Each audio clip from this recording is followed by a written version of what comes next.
доволно револуционерно искуство, уште под занесеното влијание на револуционерниот романтизам на своите основачи, со појавата на првите уфрлени чети од така наречениот Македонски комитет од Софија, организацијата зела категоричен, одбоен став против нив. Централниот комитет на револуционерната организација застанал на становиште во никој случај да не се толерира дејноста на Софискиот комитет во Македонија.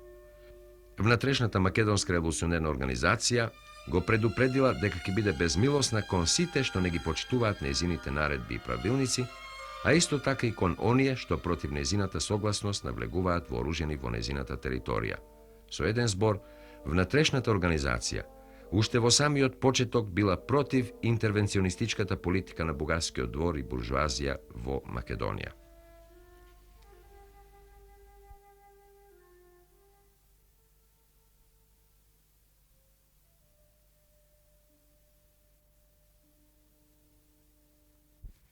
Стекнатото искуство во двегодишната активност на организацијата говорело дека патот за натамошен успешен развој на револуционерното движење, за запазување на неговата самостојност и самобитност, води преку вобликувањето на широките народни маси во него.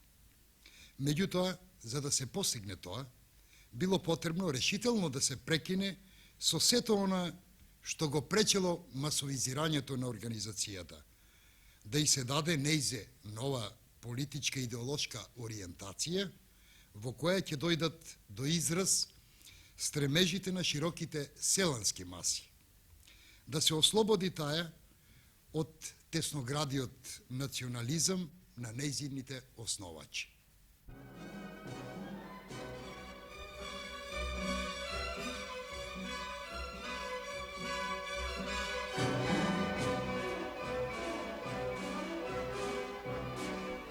За решавањето на тие задачи, во летниот период на 1896 година бил свикан конгрес на организацијата во Солун.